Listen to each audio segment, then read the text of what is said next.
how I passed Apex Trader Funding Challenge, 100K account, got the certificate, and what methods did I use. Please stay tuned and I'll teach you.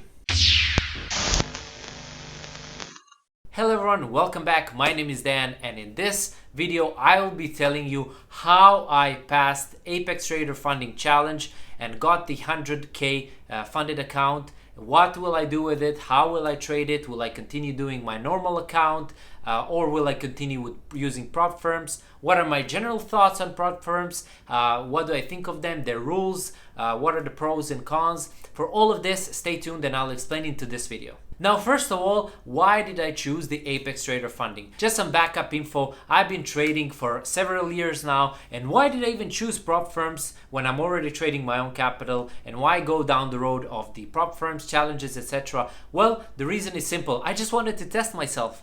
Once I did the challenge, it was with Top Step, I believe, and I failed it miserably. It was a couple of years back. I didn't know what I was doing. I thought I knew what I was doing, but I actually did the challenge, failed it, couldn't keep up, whatever. And then I got discouraged, but luckily I had enough capital of my own to start and continue trading. So I slowly built up that capital, and in the meantime, I got better trader. I learned how to trade better. But I never wanted to go down the prop firms road again because they were just not popular. I didn't know how they worked. They had too many rules that confused me. They were often just disconnecting with my personal strategy. I couldn't find my edge using the prop firms. Yes, it sounds stupid, but I couldn't find my own edge. Now, when I look at it from a different angle, if you're a profitable trader and you have your edge, you can pass these challenges easily. Yes, there might be some difficulties, and I'm gonna tell you what happened to me, but if you're a profitable trader and if you stick to your rules and risk and money management,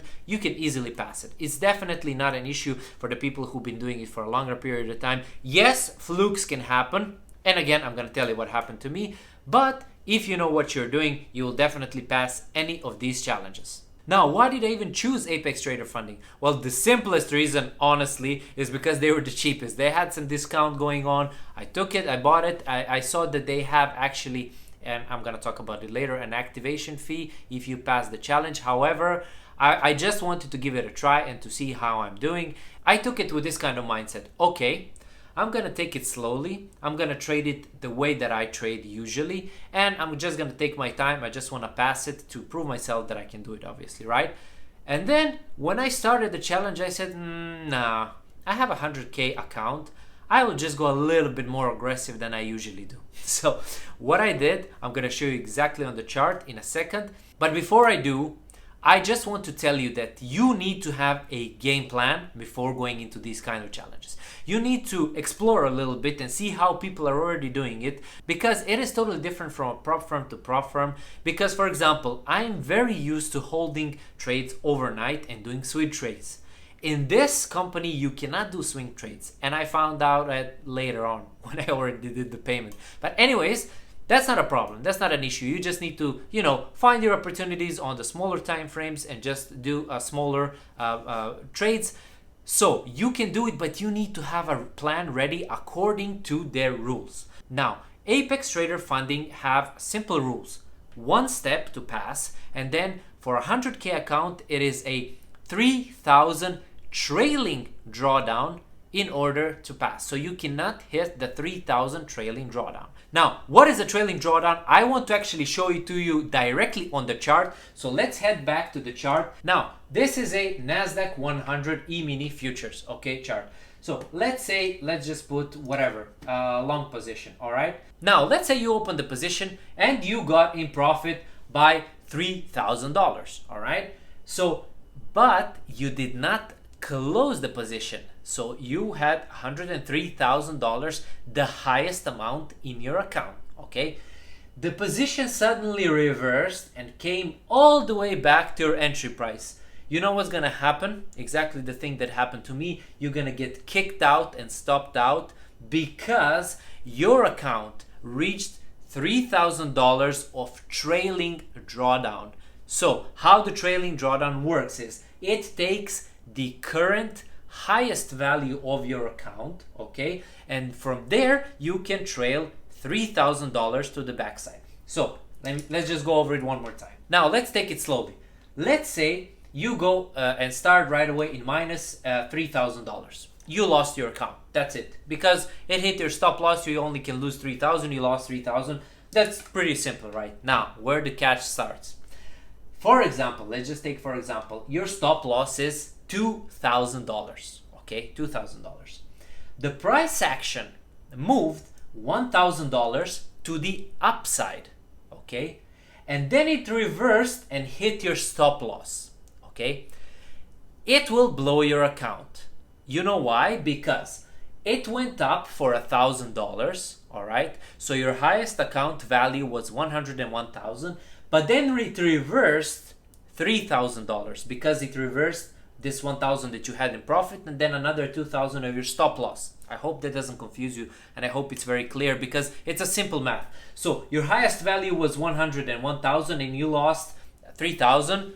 That's it. So this is how the trailing drawdown works. Now the sad part is, let's say you start in plus right away and go in profit of $3,000.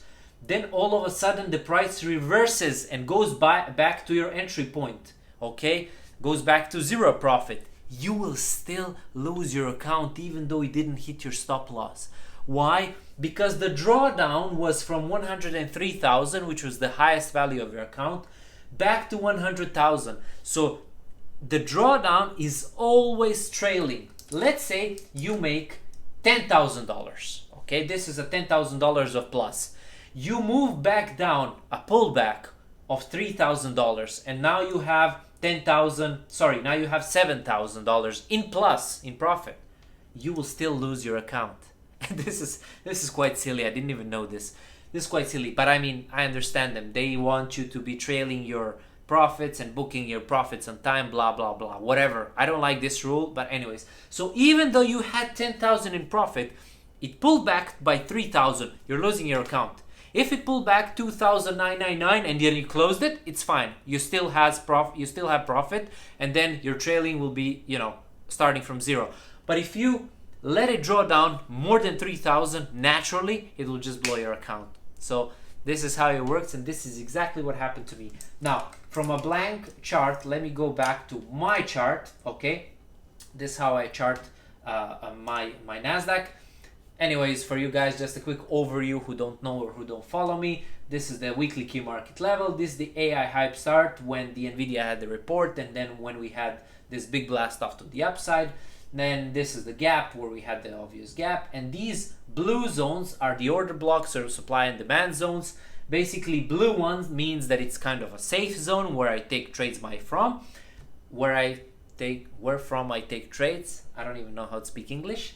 And the red one is a risky zone. I just watch this zone. I don't trade it. I just watch it and see the reaction from there. So the blue ones are the support and resistance or supply and demand zones or pivot points or order blocks or whatever you want to call them, whatever is easier for you. Fair value, gaps, ICT, concept, this and that, whatever.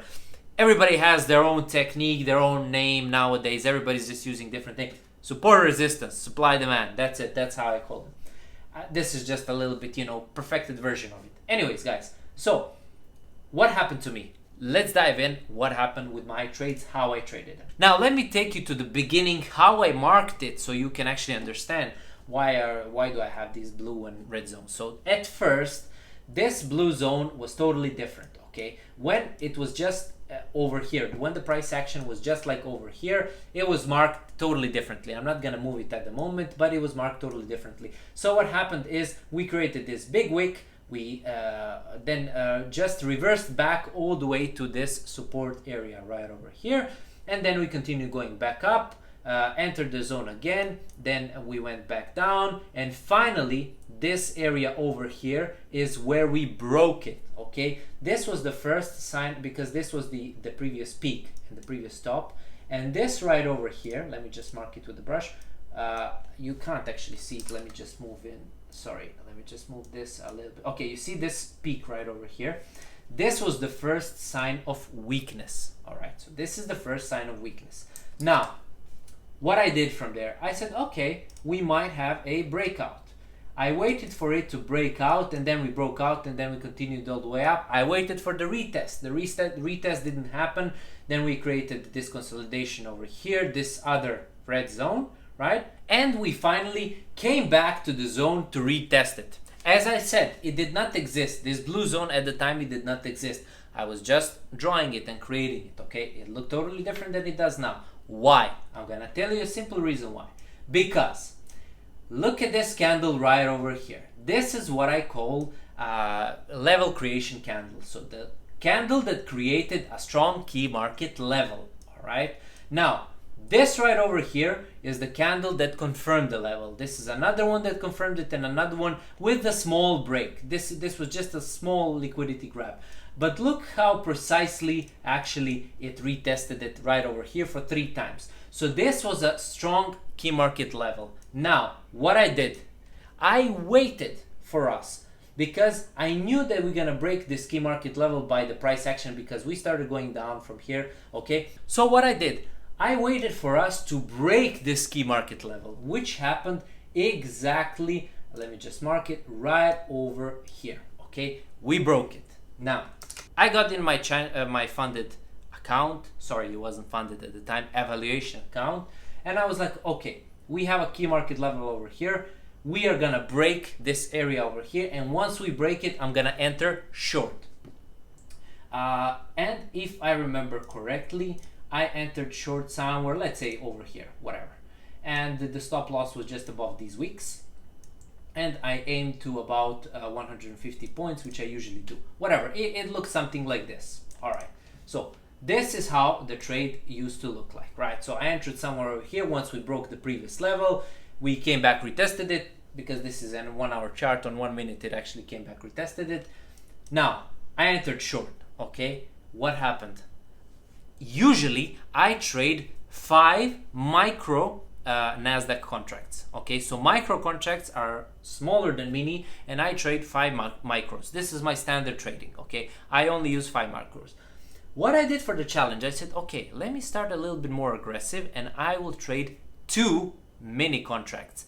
So 2 mini contracts is equivalent to 5, 10, 15, 20 micros. So I traded 4 times bigger the size than I normally trade because I wanted to get it done with quickly, because Apex has only 1 step and you only need to do the evaluation of the target, right, without hitting the drawdown, and that was the only rule.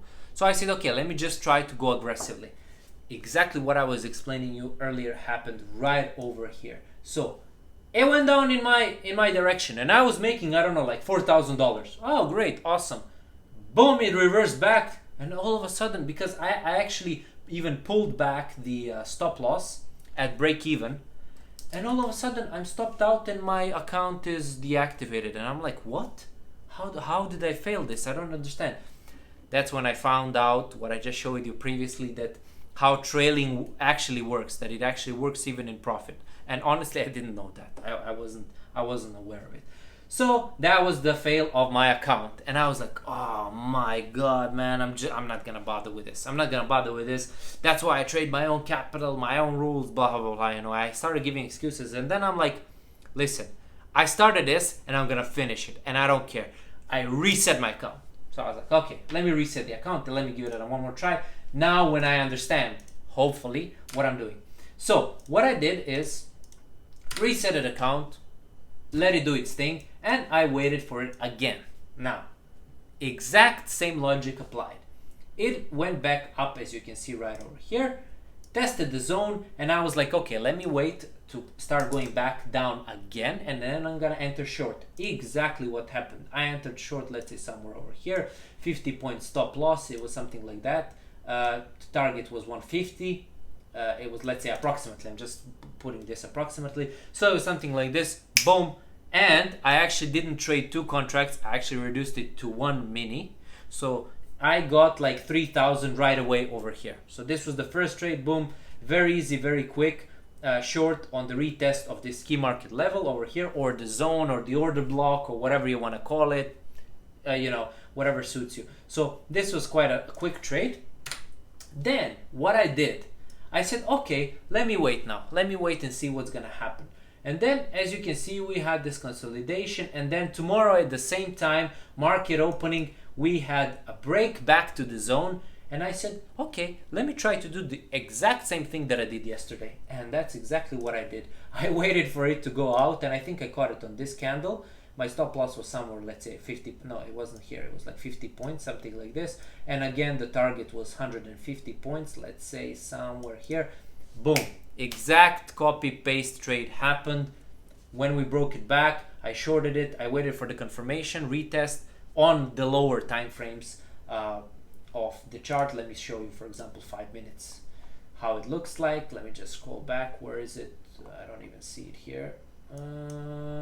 Yeah, see? So see how it came back to retest it. This is somewhere where I entered or whatever. I don't even remember anymore. And this was my entry. Boom, very quick, another 3,000. And that's it. I was done. I was actually done. So I said, okay, another rule for Apex Trader Funding is you need to have 7 trading days.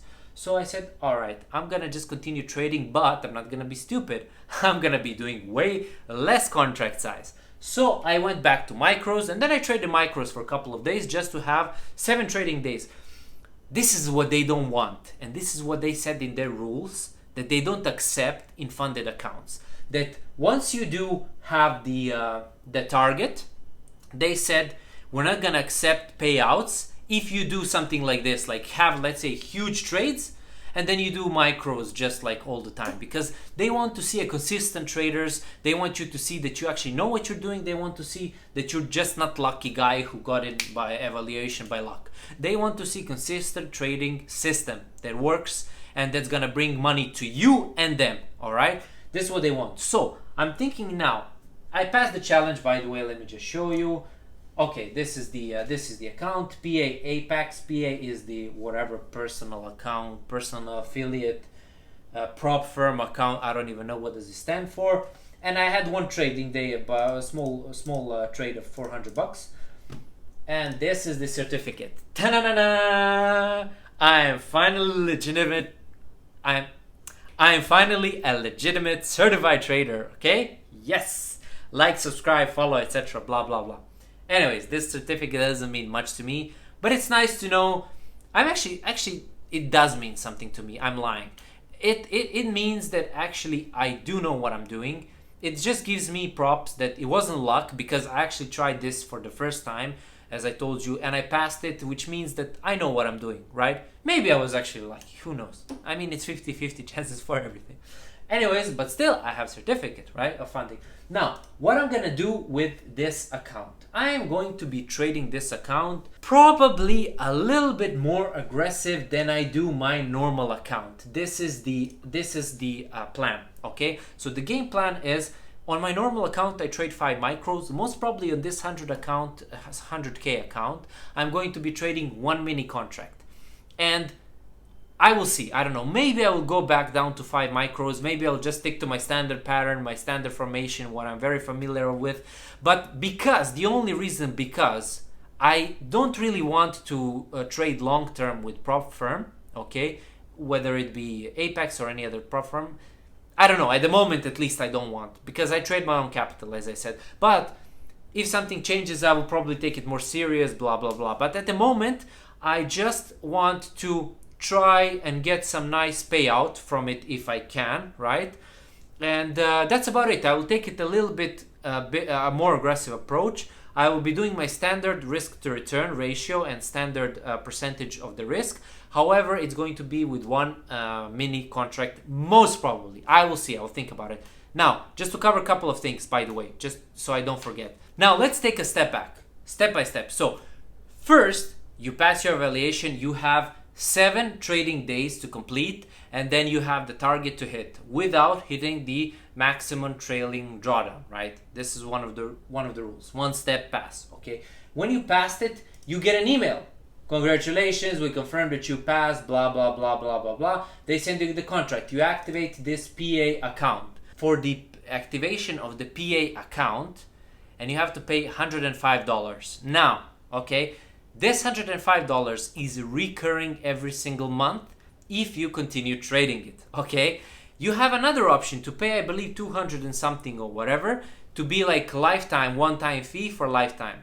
So if you want to continue trading, you will be having a recurring $105 charge from them, okay, which a lot of the other companies, as far as I know, don't have. Now for me, I just did this one-time payment and I'm gonna do it monthly because, first of all, I don't know how much I'm gonna be trading it, and second of all, and the most important one, honestly, if you can't make more than 105 in order to, you know, supply the money for the challenge itself, for the package, then you shouldn't be trading, and you shouldn't be taking a 100K package, because you shouldn't be trading one micro contract on 100K account. You can do that with whatever, 5, 10, 15 thousand dollars account, okay? So if you're a trader that knows what it's doing, this $105 recurring fee is not a big deal. Even though if I decide to trade this account like permanently or something, or if I'm, you know, if I do good on it, then most probably I'll just pay the lifetime fee and I'll continue trading it. And I might even buy another account,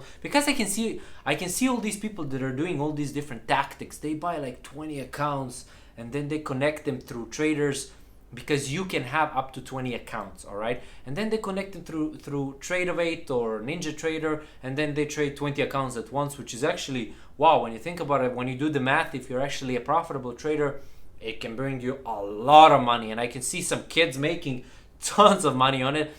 So I will think about all of this stuff, what I will do with it, how I will approach it, and what my tactic in general is going to be. And just to sum it up, by the way, so you have 7 days to pass the trial. You need to not fail the trailing drawdown, so make sure to pay attention to that. Then once you pass, you need to pay a fee, which is a recurring monthly fee or one-time payment lifetime fee. You get the certificate, continue trading the account. I would strongly advise you, if you're going to do the challenges, try to trade it and approach it in a very conservative manner, okay? Because it is very easy to fail these rules, as you can see. Unless you're a very experienced trader, then I don't know, you're just doing this probably for fun, okay? So if you're a very experienced trader, then I'm not going to even telling what you to do. But if you're a new trader who's trying to pass these prop firm challenges and trying to get funded, I strongly advise you to take it slowly, conservatively, step by step, and that's about it. Now, the next step is the payout. As far as I know, Apex lets you keep the first $25,000, which is amazing. Now, the problem is you need to have a minimum, I think withdrawal is 2,500 or something like that. I'm not sure, don't mark my words, but I believe 2,500 is the minimum withdrawal for 100K account. Now, the first 3 times when you're withdrawing, you can only withdraw 2,500, so 7,500 in total. And then after the 4th withdrawal, or on the 4th withdrawal, it is unlimited. But then the company offers you a different type of account. So it's not this PA account. They offer you like a partner account, like affiliate partner account, something like that. They even change the type of account, because when you take regular payments, they notice you and they tell you, okay, this guy is doing really good, and we want to make him a partner, because then they copy your trades, give you maybe even bigger accounts, etc., etc. Now, there is a catch. You have to have 30% consistency rule, okay, with the Apex Trader, which means it is not a hard rule as far as I read it in their FAQ. Somebody tell me if I'm wrong, but they say that one day winnings cannot be more than 30% of your total winnings, okay, on the account, which makes sense, because they don't want you to have one lucky trade and then just continue trading micros, which doesn't make sense. But still, again, you know, if you have a really good day, even though if you're a professional trader and you have some really huge day, then you need to make so much more money in order to compensate for this. But anyways, it shouldn't be an issue for you. But it's, you know, that's why I said I don't like the rules. I don't like limitations. I like to trade the style that I'm trading. And again, of course, as I said, you need to close positions by the end of the trading day. This is very important. If you don't flatten it out, they will flatten all the positions for you. So unfortunately, you cannot hold any swing positions. Now, I think that will be it on top of my head, whatever I can remember. That's all that I know as of now. So Apex so far seems okay, and I will get an update for you when and if I get a payout from them. They have, I think, 2 times per month that they're doing payouts. So, but anyways, I will see when the time comes for that. And by that time, I'll just continue trading both my account together with this account on the same level. I'll try to even maybe connect them together if they can work at once, so I can maybe automate the trades at once, but I don't think actually that's going to be possible because this is a different broker, different everything. Anyhow, that's all for this video, guys. I hope you enjoyed it. If you have any questions, please let me know down in the comments. Like, subscribe to the channel. I'm doing weekly reviews on my channel of NASDAQ, crypto, and everything related to stocks and crypto market. The best weekly analysis, by the way. So please make sure to hit the thumbs up, and I will see you in the next video. Peace.